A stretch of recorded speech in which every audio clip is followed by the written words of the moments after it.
the heart of ancient Central Asia, where winds swept across vast steppes and mountains sliced the sky like blades, a warrior queen wrote her name in history with blood, not just any blood, but that of the most powerful man in the known world. This is the story of Tomyris, queen of the Massagetae, and how she orchestrated a vengeance so terrible against Cyrus the Great that his name would be feared for generations. To understand this tale of revenge, we must first understand who Cyrus was. In the 6th century before Common Era, BCE, while Rome was still an insignificant city-state and Athens was experimenting with democracy, a colossal empire was rising in the east, the Persian Empire. Under Cyrus II, also known as Cyrus the Great, this burgeoning empire stretched from the Mediterranean Sea to the Hindu Kush Mountains and from the Caucasus region to the Persian Gulf. Never before had humanity witnessed an empire of such magnitude ruled by a single man. Cyrus wasn't merely a conqueror, he was a revolutionary in the art of governance. Unlike the brutal tyrants who preceded him, he allowed conquered peoples to maintain their religions, customs, and in many cases, their local leaders. When he took Babylon in 539 BCE, he didn't massacre its inhabitants but famously freed the Jews from their captivity, allowing them to return to Jerusalem. His Cyrus Cylinder, a decree inscribed in clay, is considered by many to be history's first human rights document, advocating for religious tolerance and the return of displaced peoples. But make no mistake, his benevolence was calculated. Respect for local cultures ensured stability across his vast empire, fostering loyalty rather than rebellion. The image of a liberator masked limitless ambition. Cyrus the Great, as he would be called, had no intention of stopping. Each conquest only fueled his desire for more territory, more power, more glory. In 530 BCE, after subjugating kingdoms that had existed for millennia, including the powerful Medes, Lydians under the wealthy king Croesus, and the vast Neo-Babylonian empire, his eyes turned northward, beyond the Jaxartes River, known today as the Seir Daria. There, in the plains of Central Asia, lived a nomadic people called the Massagetae, fierce warriors who lived in harmony with the unforgiving nature of the steppes. The Massagetae knew neither walls nor cities. The sky was their roof, the horizon their limit, and ruling them was a widowed queen whose name would make Cyrus regret his ambitions, Tomyris. We know little about Tomyris's early years. Historical accounts, mostly written by men like Herodotus, 75 years after the events, rarely concerned themselves with the details of women's lives, even queens. What we do know is that when she ascended to the throne after her husband's death, she quickly proved herself a formidable leader. Unlike many queen consorts who served only as temporary regents, Tomyris personally commanded her armies and was respected by her people not merely by birth or marriage, but by merit and proven capability. Her rule was absolute, and her people, skilled horsemen and archers, were fiercely loyal. When Persian emissaries arrived at the queen's nomadic court, Cyrus's intentions were presented under the guise of diplomacy. The great king proposed marriage to Tomyris. To any outside observer, it would seem a sensible political union. She would maintain her position as queen, now of a Persian province, and her people would be incorporated into the empire without bloodshed. Tomyris, however, was not a woman easily deceived. She saw through the proposal to what it truly was, not a marriage request, but an attempt at conquest without battle. Her response was clear and firm. The Massagetae would remain free, and she would be neither wife nor subject to the Persian king. The rejection struck Cyrus like an unbearable insult. The man who had subjugated entire nations would not accept being refused by a barbarian queen of a nomadic people. If he couldn't have the Massagetae through diplomacy, he would have them by force. He ordered his generals to gather a massive army composed of his elite immortals, heavy infantry, and skilled archers, to march beyond the Jaxartes into Tomyris's lands. When news of the war preparations reached the queen, she sent a messenger to Cyrus with a final, chilling warning. "King of the Persians, abandon your enterprise, for you cannot know if, in the end, it will bring you benefit. Rule your people and tolerate seeing me rule mine. But I know you will not accept this counsel, for you are incapable of living in peace." Tomiris's prophetic words were ignored. Cyrus advanced with his army northward, building bridges across the Jaxartes to invade Massagetae territory. The queen, demonstrating strategic wisdom, did not attempt to prevent his initial advance. She allowed the Persians to cross the river, entering territory she knew like the back of her hand, but which for them was strange and hostile. It was then that Cyrus committed his first fatal error, born of arrogance and a fundamental disregard for his adversary. Following the cynical advice of Croesus, the former king of Lydia, who now served as his captive advisor, he devised a plan that exploited what he considered to be the weakness of the Massagetae, their unfamiliarity with wine, a beverage unknown in their culture. The Persian army established a camp with minimal provisions and low-ranking soldiers, intentionally leaving behind an abundance of wine and rich food. Then, simulating a retreat, Cyrus waited for the nomads to attack the seemingly unprotected camp. The plan initially worked. A detachment of Massagetae, led by Spargapeses, Tomiris's only son and commander of a third of her army, discovered the camp. They easily defeated the small Persian garrison and, having no experience with alcoholic beverages, became intoxicated with the wine left behind, falling into a deep stupor. In the dead of night, when alcohol had completely overcome the nomadic warriors, Cyrus launched his surprise attack. The Massagetae, unable to fight in their drunken state, were easily defeated. Many were killed. Others, including young Spargapeses, were captured. Upon awakening and realizing what had happened, how he had betrayed his people through his naivety and fallen victim to a treacherous trick, Spargapeses begged to be freed from his chains. When his request was granted, in an act of desperation and honor to cleanse his shame, he took his own life. The news of her son's death struck Tomiris like lightning. Her grief, however, did not paralyze her. It transformed into an icy fury, calculating and implacable. She sent a second messenger to Cyrus with words that should have made the conqueror reconsider his campaign. "Bloodthirsty man, do not pride yourself on what you have done. It was with wine, that poison with which you fill yourselves to madness, that you conquered my son, not in fair combat. Now hear my words well.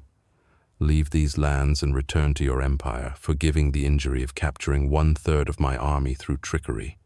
If you refuse, I swear by the sun, Lord of the Massagetae, that I will quench your thirst for blood, insatiable though it may be." Cyrus, intoxicated not with wine but with his own legend and the intoxicating arrogance of an undefeated conqueror, ignored the warning. The man who had conquered Babylon, defeated the kingdom of Lydia, and set his sights on Egypt would not retreat before a savage woman of the steppes. This would be just another conquest in his unstoppable ascent to glory. Think Cyrus was a smooth operator? Wait till you see our next video. Don't let history trick you. Hit that subscribe button. What followed entered history as one of the greatest military defeats ever suffered by an expanding empire. Tomiris, her resolve hardened by vengeance, gathered all the Massagetae tribes under her command. Her warriors were mounted, accustomed to the harsh life of the steppes, capable of riding for days without stopping, and famed for hitting a target with an arrow from hundreds of yards away. They converged to face the invader. The battle that followed was bloody and decisive.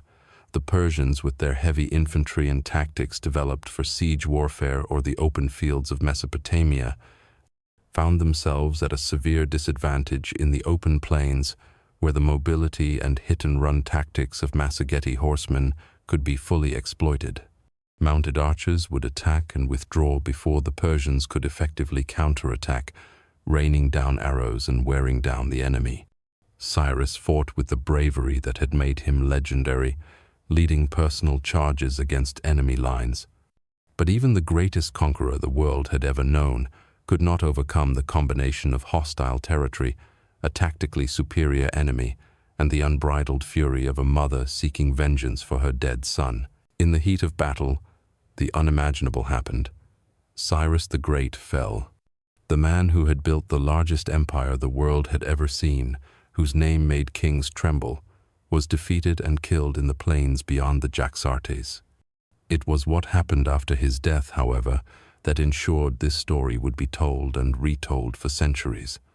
According to Herodotus, the father of history, and the first great historian of the Western world, who wrote some 75 years after the events, Tomyris ordered her men to search for Cyrus's body among the dead. When they found it amidst the countless fallen, she commanded that his head be cut off and brought to her. What followed was an act as symbolic as it was terrible. Tomyris took a wineskin container made of animal skin, typically used to store liquid sand, ordered it to be filled with human blood. Then, grasping the decapitated head of Cyrus by the hair, she plunged it into the crimson liquid, proclaiming, "You live and have conquered me in battle, but you have destroyed me by taking my son through trickery. Now, as I promised, I shall quench your thirst for blood." This act of brutal vengeance, dipping Cyrus's head in blood, was not mere gratuitous cruelty.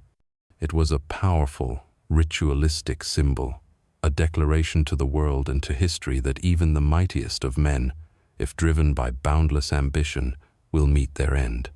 The conqueror who had spilled the blood of so many peoples now had his own blood, or at least his head, bathed in the blood he so coveted. Here we must pause to question how historical is this narrative. Like many events of antiquity, the story comes to us primarily through Herodotus, who, as mentioned, wrote some 75 years after the events, basing his account on oral reports and traditions he gathered during his travels. While Herodotus is invaluable, his work sometimes blends factual history with captivating folklore. We know with certainty that Cyrus died in a campaign against a northern nomadic people. Though their exact identity is debated among modern historians, some suggest the Dahai or Sakas, not necessarily the Massagetae.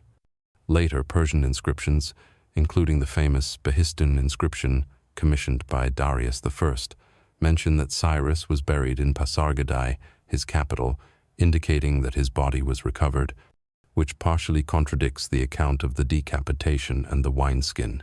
Modern archaeologists and historians debate the exact details. Some suggest that Tomyris's story might have been amplified by the Greeks, who had an interest in portraying the Persians, their enemies, as ultimately defeated by valiant barbarian peoples. Others point out that the idea of a great conqueror defeated by a woman served as a powerful moral narrative about the dangers of hubris and overreach. Nevertheless, archaeological evidence confirms the existence of the Massagetae as a powerful confederation of nomadic tribes in Central Asia, and multiple sources beyond Herodotus mentioned Tomyris and her victory over Cyrus. The Roman historian Justin, for example, writing in the 2nd century Common Era, describes her as fighting not merely as a woman defending her freedom, but as a queen avenging her realm and family. The consequences of Cyrus's death were profound. His son, Cambyses II, inherited the vast empire, but not his father's political genius or his strategic acumen. Obsessed with the conquest of Egypt, which Cyrus had initiated, Cambyses neglected internal stability. After his death in 522 BCE, a civil war erupted until Darius I, a distant cousin of Cyrus, restored order and expanded the empire even further, solidifying its structure and creating the largest administrative entity the world had yet seen. As for Tomyris, her fate after the great victory is uncertain. Historical records, so focused on male kings and generals, rarely followed the stories of women, even those who defeated the greatest conquerors. Some traditions say she ruled for many years in peace, having secured her people's safety by establishing that not even the greatest empire would dare attack them again. Others suggest she was eventually defeated by rival tribes, or simply faded from the historical record. What remains incontestable is the legacy of her victory. In a world where women were systematically erased from narratives of power, Tomiris accomplished something extraordinary. She ensured her name would be remembered not as the wife or mother of some great man, but as a warrior queen who defeated the most powerful conqueror of her era. Tomiris's story also offers us a powerful lens through which we can examine how genuine power often transcends limitations imposed by gender, race, or social origin. In an age when women rarely had a voice in matters of state, a barbarian queen of a nomadic people demonstrated strategic capability and military leadership superior to that of the ruler of the greatest empire the world had ever known. The contrast between Cyrus and Tomiris also represents the eternal conflict between sedentary civilizations and nomadic peoples. The Persian Empire, with its cities, roads, and irrigation systems, represented what the Greeks considered civilization. The Massagetae, with their tents, horses, and life in perpetual movement across vast lands, represented what Persians and Greeks called barbarism. Yet, it was the barbarian who prevailed over the civilized, a pattern that would repeat throughout history, from the Huns against Rome to the Mongols against China, demonstrating the enduring strength and resilience of nomadic warrior cultures. The final image, Cyrus's head immersed in blood, remains one of the most powerful metaphors in ancient history. It is a graphic reminder that even the mightiest empires find their limits, that unbridled ambition often leads to destruction, and that sometimes the most fitting vengeance is that which poetically reflects the original crime. Tomiris didn't just defeat Cyrus, she transformed him into a symbol. The head of the conqueror, bathed in the blood he so coveted, became a chilling warning to all future emperors, kings, and tyrants. The thirst for power, territory, and glory is insatiable, and those who seek to quench such thirst often meet an end as bloody as their ambitions. When we think of great conquerors of antiquity, names like Alexander, Caesar, and Genghis Khan come to mind. We rarely remember Tomiris, yet her victory against Cyrus deserves to be remembered not only as a decisive moment in history, but as proof that even the most entrenched narratives of power can be challenged and rewritten. In the steppes where the Massagetae once galloped, the wind still blows ceaselessly. There are no monuments to Tomiris, no city bearing her name, no empire tracing its lineage to her.